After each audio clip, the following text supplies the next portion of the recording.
Hello students, how are you? आज हम RDBMS का नेक्स्ट सेशन पढ़ेंगे, session 3, perform operations on table. Last video में हमने देखा था कि टेबल को कैसे क्रिएट करते हैं। अब हम देखेंगे कि उस टेबल पर हम ऑपरेशंस कैसे परफॉर्म करवाते हैं।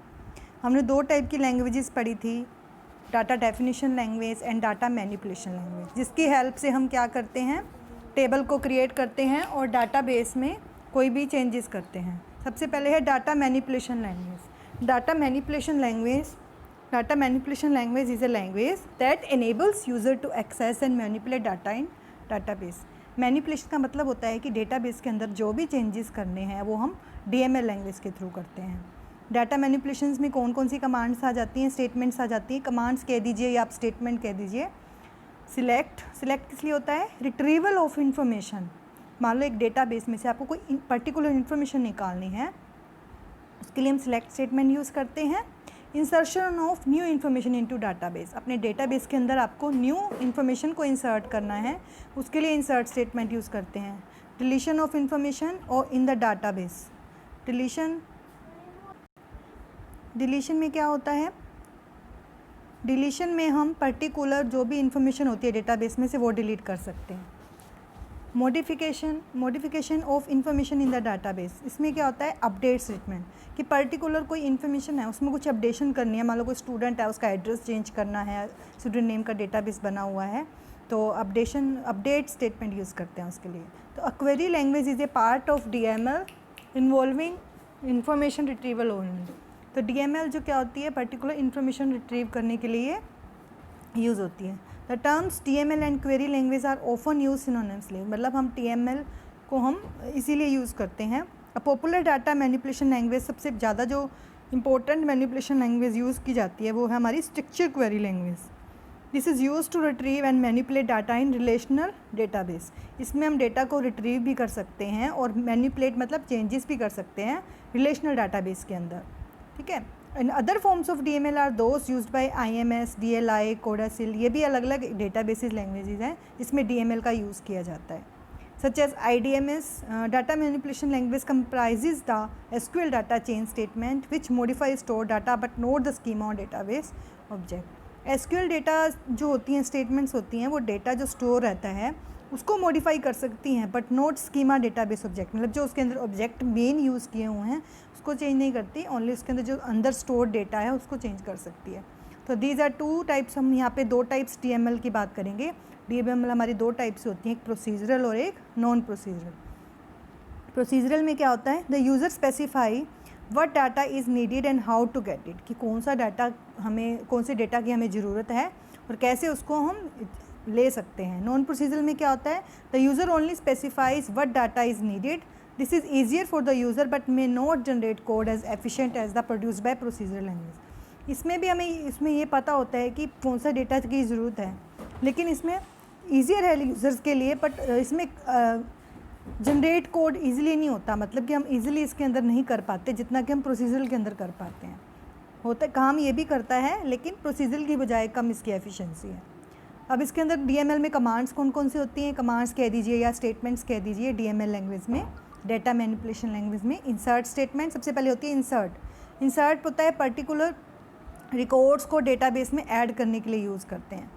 हर एक स्टेटमेंट का बच्चों अपना अपना एक स्टेटमेंट होता है, उस स्टेटमेंट को आपको याद रखना बहुत ज़रूरी है। जैसे सबसे पहले ये इंसर्ट का है, इंसर्ट इनटू लिखेंगे, उसके बाद टेबल का नेम डालेंगे, उसके बाद फिर कॉलम वन जैसे student name, column 2 student roll number, column 3 student जो भी एड्रेस है, जो भी आपने कॉलम लिया हुआ है। फिर ये जो हमारी इसको बोलते हैं हम एंगुलर ब्रैकेट, इसको बंद कर देंगे। फिर वैल्यूज़ लिखेंगे, फिर उसके अंदर वैल्यूज़ डालेंगे। वैल्यू 1 वैल्यू 2 मतलब कि जैसे कॉलम 1 में हमने स्टूडेंट नेम लिया तो स्टूडेंट नेम में स्टूडेंट का नेम आ जाएगा, जो भी कॉलम आपने लिया उन सब की वैल्यू आ जाएगी। फिर से एंगुलर ब्रैकेट बंद होगी और सेमीकोलन लगेगा। जैसे इसकी एक एग्जाम्पल दिखा रखा है, ID insert into S details. S detail नाम से क्या बनाया है इन्होंने? एस डिटेल के नाम से इन्होंने एक टेबल बनाई है। ठीक है। और उसके अंदर उसने कौन कौन से कॉलम लिए हैं? ID, name, role number, date of birth, class, phone, email, colour और लोकेशन। ठीक है। अब इनके अंदर वैल्यूज सेम डालते जाओ, जैसे जैसे लाइन वाइज ये लिए हैं।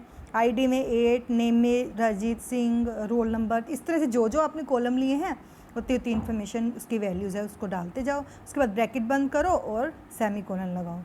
तो after inserting the data into table use select query to view the, अब आपको देखना है कि आपने पर्टिकुलर इन्फॉर्मेशन डाली है तो आप सेलेक्ट क्वेरी का यूज़ करके इसमें से पर्टिकुलर इन्फॉर्मेशन को देख सकते हो। ऐसे करके आप बहुत सारी वैल्यूज़ डाल सकते हो, जैसे एक ही डाली है आप नंबर ऑफ़ वैल्यूज़ डाल सकते हो इसके अंदर इंसर्ट करके। तो जब आप इंसर्ट कर दोगे आप देखोगे टेबल में ये सारी की सारी वैल्यूज़ इंसर्ट हो जाएंगी। ओके, नेक्स्ट है हमारा डिलीट स्टेटमेंट। डिलीट स्टेटमेंट या डिलीट कमांड किस लिए यूज़ होती है? पर्टिकुलर एक या एक से ज़्यादा रिकॉर्ड्स को रिमूव करने के लिए, डिलीट करने के लिए। कैसे इसका सिंटैक्स रहता है? आपको syntax students as it is याद करना है। जैसे मान लो लिखा हुआ है delete from table name where condition, तो आपका सिंटैक्स एज इट इज़ ऐसे ही होना चाहिए, सिंटैक्स को आप चेंज नहीं कर सकते। उसके बाद एग्जाम्पल भी दे रखा है इसका, जैसे delete from as details where ID is equal to 8, मतलब एज डिटेल में से आपको डिलीट करना है। उसके बाद कंडीशन क्या लगाई है कि जहाँ पे ID है जो स्टूडेंट की वो 8 हो, ठीक है। तो इसने कंडीशन के साथ एज डिटेल देखनी है, तो जिसकी ID 8 है उसकी सारी इन्फॉर्मेशन को हम देख पाएंगे। अब नेक्स्ट है इसमें से ये कह रहा है कि वही रोल नंबर 8 का है जो डाटा वो डिलीट हो जाएगा। सॉरी, डिलीट किया है ना स्टूडेंट हमने यहाँ पे, देखो delete from as details where ID is equal to 8, मतलब ये पूरी डिटेल में से एज डिटेल वाला जो टेबल है उसमें से जिसकी ID 8 है सिर्फ उसकी इन्फॉर्मेशन डिलीट हो जाए। तो उसकी इन्फॉर्मेशन कैसे डिलीट होगी? तो ये इन्फॉर्मेशन डिलीट कमांड से डिलीट हो जाएगी। अब इसको व्यू करके देखोगे तो इस विंडो में देखना जो ID 8 वाला था उसकी इन्फॉर्मेशन अब इसमें, उसका रिकॉर्ड अब इसमें नहीं है। नेक्स्ट है सॉर्टिंग डाटा। अब सॉर्ट भी करके रख सकते हो आप, सॉर्ट मतलब असेंडिंग ऑर्डर में या डिसेंडिंग ऑर्डर में। तो उसके लिए क्या करते हैं हम? Sorting means arrange the data in either ascending order और टू डिसेंडिंग ऑर्डर। तो सबसे पहले select the column then click on sort button, the data will be displayed accordingly. या तो आप ऐसे करो, कॉलम को सिलेक्ट कर लो और सॉर्ट बटन पे क्लिक कर दो तो वो सॉर्ट हो जाएगा, ठीक है। या फिर एक इसमें टर्म यूज़ होती है रेफरेंशियल इंटीग्रिटी। रेफरेंशियल इंटीग्रिटी क्या होता है? Referential integrity is use to maintain accuracy and consistency of data in a relationship, कि जो रिलेशनशिप है, टेबल है, उसके अंदर एक्यूरेसी रहे, डेटा करेक्ट रहे। तो इन base data can be link between 2 और more tables with the help of primary key and foreign key. तो ये मैंने आपको एग्जांपल भी बताया था प्राइमरी की और फॉरेन की का, कि जहाँ पे दो जो टेबल्स होती हैं वो आपस में कनेक्ट रहती हैं, ठीक है।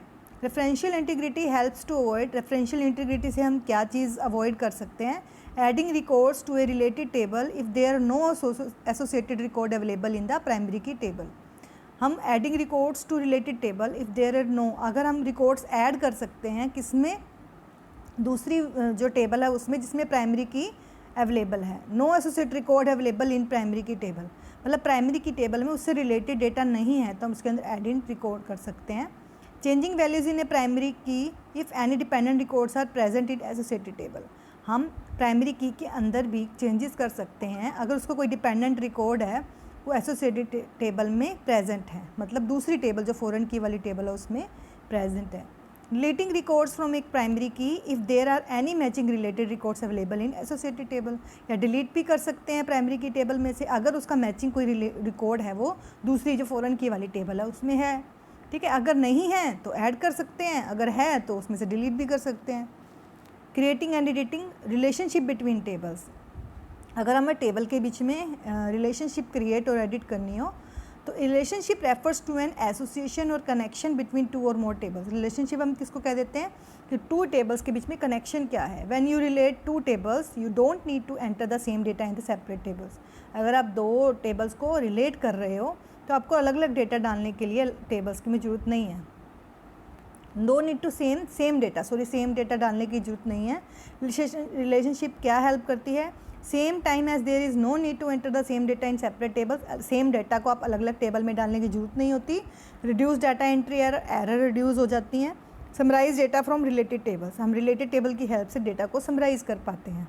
तो you can create a relationship between any 2 tables by selecting relationships. अगर आपको दोनों के बीच में रिलेशनशिप क्रिएट करनी है तो आप रिलेशनशिप की हेल्प से, रिलेशनशिप टूल्स के अंदर रिलेशनशिप का ऑप्शन रहता है, इसमें उस पर क्लिक करेंगे और रिलेशनशिप पे जाके add the detail among which you want to create the relationship, किसके बीच में आपको किन टेबल के बीच में रिलेशनशिप करनी है तो आप टेबल्स को सिलेक्ट करके ऐड बटन पे क्लिक कर दोगे, ठीक है। जैसे एम्प्लॉई है, डिपार्टमेंट है, तो आप दोनों को करना चाहते हो, दोनों पे क्लिक करके ऐड कर दो। तो there are 3 types of relationships होती हैं, वो हमारे 3 टाइप से होती हैं, 1 to 1, 1 to many या many to 1 और many to many। There are 2 ways to create relationship between the table and click insert option and select new relation option in relation।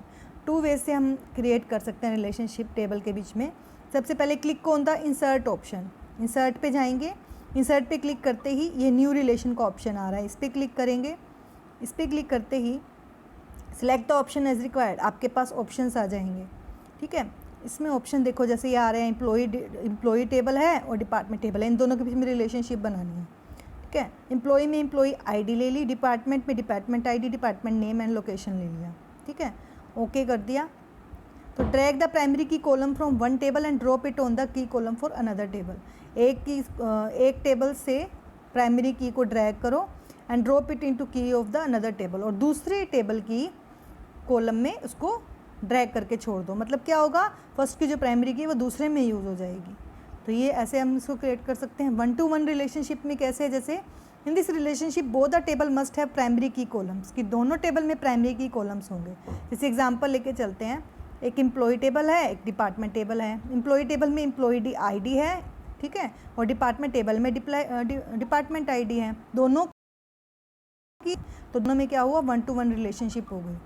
ठीक है, जैसे इसमें देखो दिखा रखा है एम्प्लॉय आईडी और डिपार्टमेंट आईडी, तो ये 1 to 1 रिलेशन होगी कि उसमें भी प्राइमरी की है, इसमें भी प्राइमरी की है। 1 to many रिलेशनशिप में क्या होगा, in this relationship one of the table must have primary key column, it signifies that one column of primary key table is associated with all the column of associated table. मतलब जो एक table की primary की है वो दूसरे table की column के साथ एसोसिएट है, मतलब रिलेटेड है। जैसे एम्प्लॉय टेबल जो टेबल है, एम्प्लॉय टेबल है और डिपार्टमेंट टेबल है, एम्प्लॉय आईडी एम्प्लॉय टेबल में से प्राइमरी की है। ठीक है, एम्प्लॉय टेबल में से जो एम्प्लॉय आईडी है वो एक प्राइमरी की है, तो वो किससे लिंक है, वो डिपार्टमेंट आईडी से भी लिंक है, और वो उसके लिए भी काम कर रही है, डिपार्टमेंट के लिए भी काम कर रही है। ठीक है, जैसे एग्जांपल हम ये ले सकते हैं कि जो एम्प्लॉय आईडी है डिपार्टमेंट में से, जिस एम्प्लॉय की आईडी ये है और उसका डिपार्टमेंट ये है, उसकी स्टोरी बता दे, उसकी सारी इन्फॉर्मेशन बता दे। तो इसमें क्या होगा, the one column of primary key table is associated with all the column of associated table, मतलब कि एम्प्लॉय आईडी सबके साथ लिंक करेगी, डिपार्टमेंट आईडी के साथ भी, डिपार्टमेंट नेम के साथ भी और लोकेशन के साथ भी। ठीक है, नेक्स्ट है मैनी टू मैनी। इसमें क्या होता है, no table has primary key column, किसी के पास प्राइमरी की कॉलम नहीं होता। It signifies that all columns of primary key table are associated with the all column of associated table, कि सबके कॉलम, पहली टेबल के कॉलम सारे दूसरे टेबल के कॉलम के साथ मैच करते हैं। जैसे टेबल एम्प्लॉई है और डिपार्टमेंट है, इसमें कोई एम्प्लॉई, उसमें कोई भी मतलब जो प्राइमरी की नहीं है। जैसे एक employee name, designation, department name, location, इसमें जो डिपार्टमेंट आईडी और जो एम्प्लॉय आईडी है, देखो it signifies that all columns of primary key table are associated with all the columns of associated table. अब ये देखिए, इसमें एम्प्लॉय वाले में इसने कहा है कि जो डिपार्टमेंट आईडी है वो इस एम्प्लॉय आईडी का भी है। अब इसमें डिपार्टमेंट आईडी और एम्प्लॉय आईडी दो प्राइमरी की हो गई, लेकिन हम इसमें से एक ही मान के चलते हैं। तो ये कह रहा है कि मान लो डिपार्टमेंट आईडी हमने इसमें प्राइमरी की ली, तो डिपार्टमेंट आईडी सारी की सारी के साथ मैच कर रही है, डिपार्टमेंट आईडी के साथ भी, डिपार्टमेंट नेम के साथ भी और लोकेशन के साथ भी। तो पर्टिकुलर नहीं है, all the columns of primary की, सारे के सारे प्राइमरी की के कॉलम्स एसोसिएटेड हैं दूसरी एसोसिएटेड कॉलम टेबल के साथ, दूसरी टेबल के साथ। ठीक है, अब रिमूव भी कर सकते हैं हम रिलेशनशिप को, कैसे करेंगे, with the help of delete option. Right click करेंगे रिलेशनशिप पे और डिलीट पे क्लिक कर देंगे। ठीक है, जैसे हमने एम्प्लॉय आईडी और डिपार्टमेंट आईडी के बीच में रिलेशनशिप बनाई है, तो राइट क्लिक करो और डिलीट पे क्लिक कर दो। ठीक है, अब कुछ एक्टिविटीज़ हैं जो आप कर सकते हो कि डेटाबेस बनाओ, उस डेटाबेस में ये सारा डेटा डालो, उसमें फील्ड डालो ये वाले, और उसमें से एक को प्राइमरी की बनाओ। ठीक है, और ये कुछ फिल इन द ब्लैंक्स हैं, आपको ये सब फिल करने हैं और ये क्वेश्चन आंसर ज़रूर करने हैं आपको। ठीक है, हम नेक्स्ट वीडियो में पढ़ेंगे नेक्स्ट सेशन। आज की वीडियो में इतना ही है। Thank you, have a nice day.